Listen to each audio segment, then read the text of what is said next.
की माओ के बारे में ये कहा कि ये तो 100-100 रुपए पे भाड़े पे लाए हुए है। क्या दिल्ली देश से अलग है? क्या दिल्ली में पंजाब के किसान नहीं आ सकते? हजारों लोग किसान हमारे वहां पर इंजर्ड हुए और कई किसान की बात करते हैं, कभी चाइना की बात करते हैं, कभी कुछ और कहते हैं। आप ये कहते हैं कि हम हैं, चिंता मत कीजिए। लेकिन क्या हुआ? नौजवान 28 साल के नौजवान को 10 गोलियां मारकर दिन दिहाड़े मार दिया गया। और मारा किसने? सभापति साहब की अग्निवीर को शहीद का दर्जा इस देश में मिलना चाहिए। मैं इसलिए कह रहा हूं सभापति साहब, गुरुओं की धरती और जवानों की धरती और किसानों की धरती से आता हूं। जवानों की बात आज हमारे आदरणीय राहुल गांधी ने की है। हालांकि विपक्ष द्वारा उसको घुमाने का काम किया, लेकिन राहुल गांधी ने एक बात कही कि अग्निवीर को शहीद का दर्जा इस देश में मिलना चाहिए। मैं इसलिए कह रहा हूं सभापति साहब, कभी कभी तो मेरे को लगता है कि पंजाब को यह हिंदुस्तान की सरकार भूल गई है। कभी कभी मेरे को यह भी महसूस होता है कि शायद हम हिंदुस्तान के कहीं किसी नक्शे में हैं या नहीं।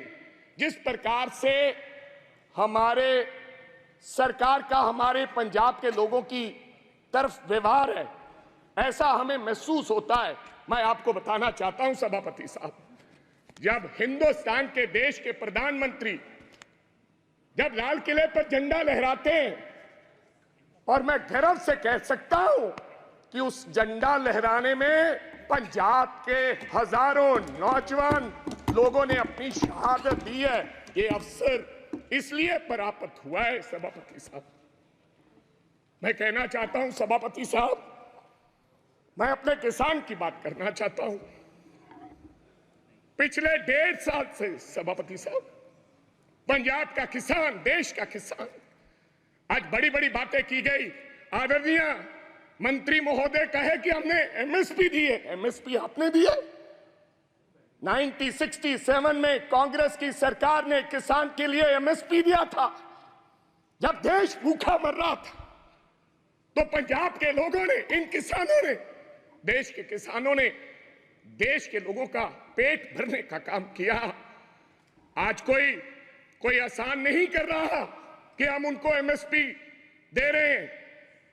किसान लीगल गारंटी मांगता है सभापति साहब, एमएसपी की लीगल गारंटी। आपको मैं बताना चाहता हूं, 700 किसान पंजाब का शहीद हुआ। और मेरी एक आदरणीय हमारी सांसद ने उन किसानों की माओ के बारे में ये कहा कि ये तो 100-100 रुपए पे भाड़े पे लाए हुए लोग हैं। मेरे को शर्म आती है इस बात की। वो किसान, और आज वो किसान दिल्ली के बॉर्डर अपनी बात सुनाने के लिए दिल्ली आना चाहता है। क्या दिल्ली देश से अलग है? क्या दिल्ली में पंजाब के किसान नहीं आ सकते? हमें हरियाणा के बॉर्डर पर रोककर हमारे पर गोलियां चलाई जा रही हैं। हजारों लोग किसान हमारे वहां पर इंजर्ड हुए और कईयों की मृत्यु हो गई, मौत हो गई है। लेकिन सरकार की तरफ से गर्मी है। 45-47 डिग्री में बैठा किसान चीख कर पुकार रहा है कि हमें एमएसपी की लीगल गारंटी दो, हमने दिल्ली जाना है।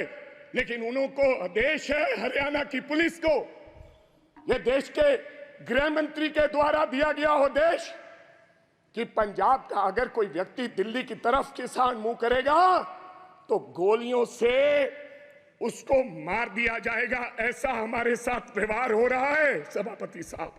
ये हालात है। आप कहते हो किसानों को, आपने किसान निधि योजना में आपने बड़ा कोई इनकलाब खड़ा कर दिया।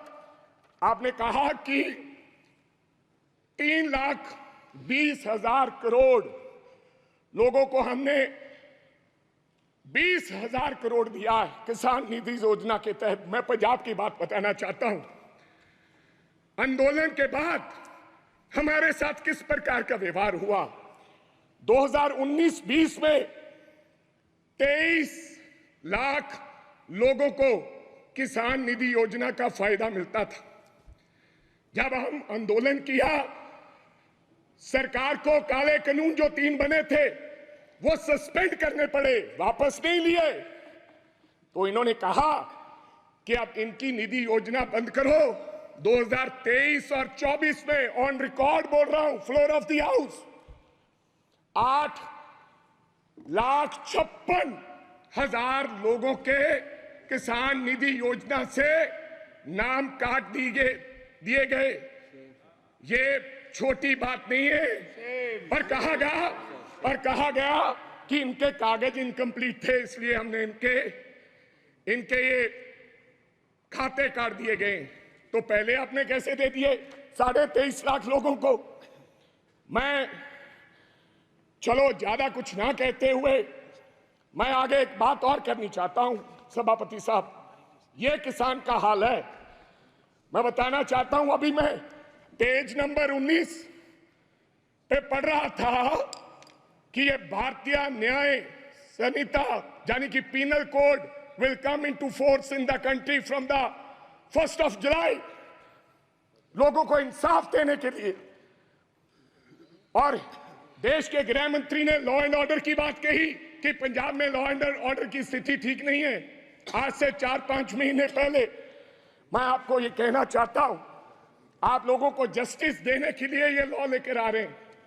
आप कभी पाकिस्तान की बात करते हैं, कभी चाइना की बात करते हैं, कभी कुछ और कहते हैं, लेकिन मैं आज इस सदन में एक बात कहनी चाहता हूं। सभापति साहब, हमारा एक साथी था, उसका नाम था सिद्धू मूसेवाला, एक कलाकार था। दुनिया में उसका नाम था, चाहे तमिलनाडु हो, चाहे महाराष्ट्र हो, चाहे केरला हो, चाहे न्यूयॉर्क हो, उसके गाने पर दुनिया झूम उठती थी।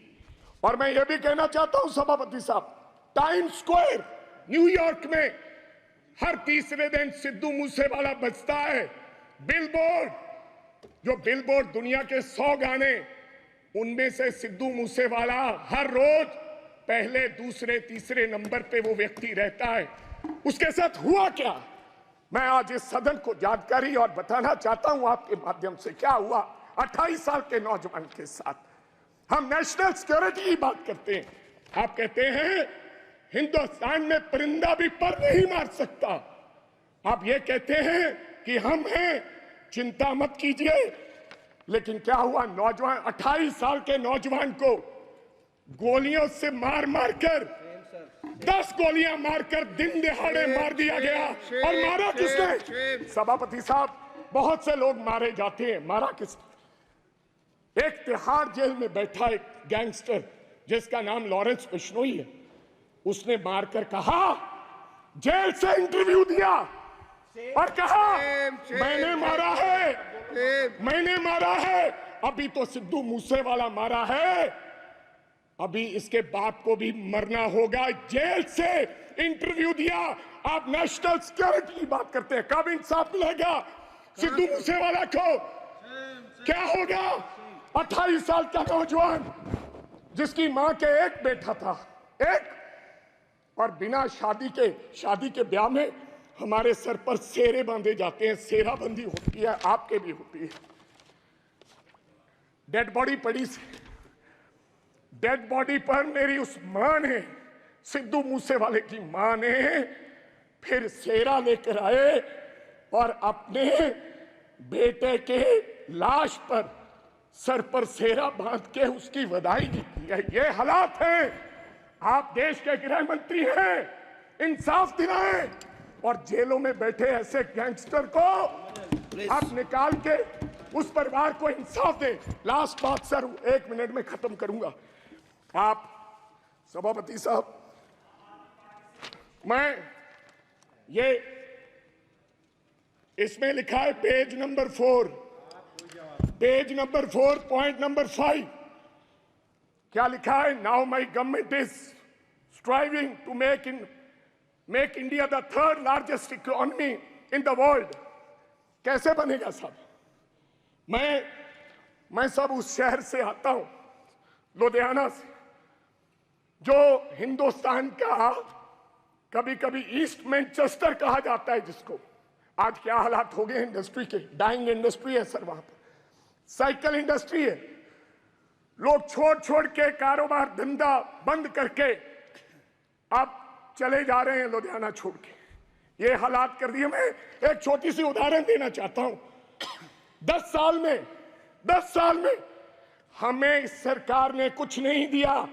अगर दिया है हिंदुस्तान की सरकार ने लुधियाना को, सबसे बड़ा शहर है पंजाब का, तो कोई खड़ा होकर व्यक्ति बता दे कि हमने ये दिया है। मैं क्या कहना चाहता हूं कि एक साइकिल इंडस्ट्री है साहब, जहां तो चाइना में साइकिल बनता है, जहां पंजाब में साइकिल बनता है। चाइना में साइकिल की प्रोडक्शन क्या है, आप हैरान हो जाओगे। आप मेक इन इंडिया की बात करते हो, 28 से 30 करोड़ एक साल की चाइना प्रोडक्शन करता है, एक साल की 28 से 30 करोड़। लेकिन लुधियाना क्या प्रोडक्शन करता है, 2.5 करोड़। क्यों, वजह क्या है? हमारा साइकिल 3500 रुपए का शुरुआत में बिकता है, लेकिन चाइना का साइकिल $300 से शुरू होकर 2 लाख में बिकता है। इसका कारण क्या है? Make in India wrong policies. जब तक ये रॉन्ग पॉलिसीज हैं, समाप्त कीजिए, तब तक हमारा देश तरक्की नहीं कर सकता। कैसे तरक्की करेंगे? आपकी रॉन्ग पॉलिसीज की वजह से आज हमारी इंडस्ट्री, जो लुधियाना की इंडस्ट्री है, उसके ये हालात हो गए। अंत में एक लाइन में समाप्त करना चाहता हूं। हमारा भाईचारा बहुत कायम है स्पीकर साहब। पंजाब के लोग बेशक चाहे किसी पार्टी को वोट दो, आम आदमी पार्टी को लोगों ने वोट दिया, अकाली दल को दिया, कांग्रेस को दिया, बीजेपी वालों को भी दिया, लेकिन आपस का भाईचारा नहीं कभी टूटा। इस बार पहली बार राम जी के नाम पर, भगवान राम के नाम पर, भगवान हमारे भी हैं इनके, और भगवान ने बता दिया अयोध्या से ये संदेश दिया पूरे देश भर में कि राम भगवान बीजेपी के नहीं है। उन्होंने ये संदेश दिया। लास्ट में एक सेकंड पहले बोल रहे हैं, बोलो ना सभापति साहब, मैं एक नारे के साथ अपनी बात खत्म करूंगा। बस एक लाइन में खत्म कीजिए सर, एक सेकंड। हमारा भाईचारा कायम रहे। मैं बीजेपी वालों को हाथ